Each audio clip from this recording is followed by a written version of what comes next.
नमस्कार साथीहरू। आज म ढाका टोपीको बारे विस्तृत जानकारी सहितको सामग्री लिएर आइसकेको छु। ढाका टोपीको विस्तृत परिचय, यसको इतिहास, महत्त्व, प्रयोग, सांस्कृतिक अर्थ र आधुनिक आस्थासहित सबै जानकारी प्रस्तुत गर्नेछु।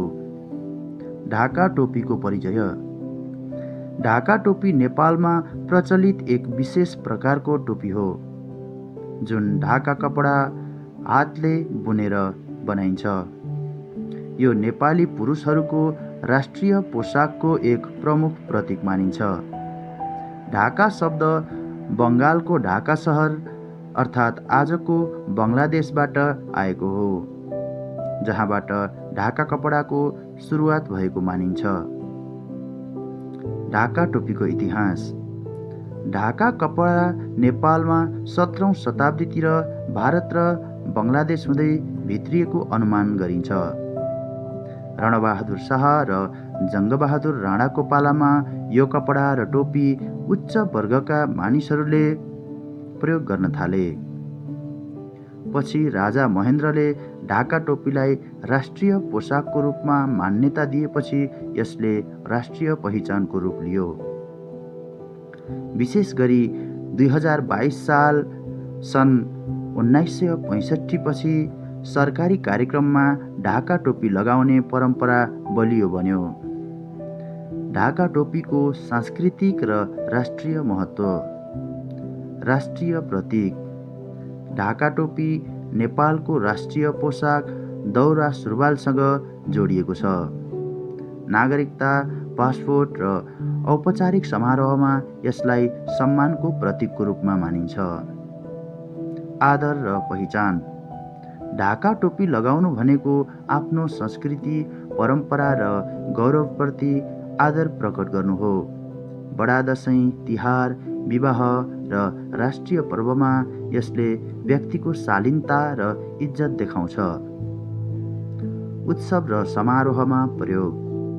प्रमुख पर्वहरू, सरकारी समारोह र विद्यालयका सांस्कृतिक कार्यक्रममा ढाका टोपी अनिवार्य जस्तै प्रयोग हुन्छ। ढाका टोपीको बनावट। हातले बुनेको कपडा रङ्गीन धागा र डिजाइन युक्त हुन्छ। ढाका टोपीका मुख्य प्रकार। ढाका टोपी रङ्गीन डिजाइनयुक्त र भोटे टोपी कालो कपडाको। आकृति अण्डाकार वा बेलनकार आकारमा बनाइन्छ। रङ र डिजाइन। रातो, सेतो, कालो, पहेँलो र नीलो धागोको मिश्रण परम्परागत ढाँचा, चौकोर वा त्रिभुजाकार डिजाइन हुन्छ। ढाका टोपीको क्षेत्रीय उत्पादन। पाल्पा तानसेन ढाका कपडा उत्पादनको प्रमुख केन्द्र हो।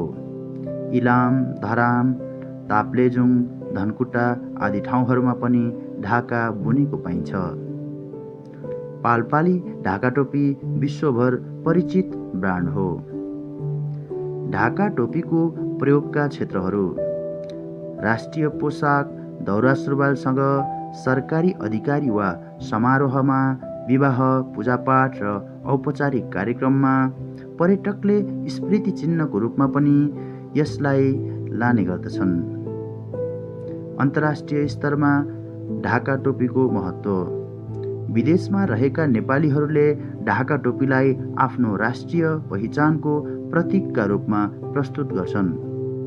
अन्तर्राष्ट्रिय कार्यक्रम, प्रवासी नेपाली सम्मेलनमा ढाका टोपी अनिवार्य जस्तै हुन्छ। ढाका टोपी अहिले फेसन र डिजाइनमा पनि समावेश हुँदैछ। झोला, स्कार्फ र टाईमा समेत ढाका डिजाइन प्रयोग गरिन्छ। ढाका टोपीले दिने सन्देश। म नेपाली हुँ, मेरो संस्कृतिप्रति म गर्व गर्छु। यो टोपी केवल टोपी होइन, पहिरन होइन, यो गौरव, पहिचान र स्वाभिमानको प्रतीक हो। आजको यो सामग्री तपाईहरूलाई कस्तो लाग्यो? कृपया हेरेर कमेन्ट, लाइक, सेयर र हाम्रो च्यानललाई सब्स्क्राइब गर्न नभुल्नुहोला। धन्यवाद। र यस्तै यस्तै जानकारीमूलक भिडियोहरूको लागि हामीलाई फलो गर्नुहोला।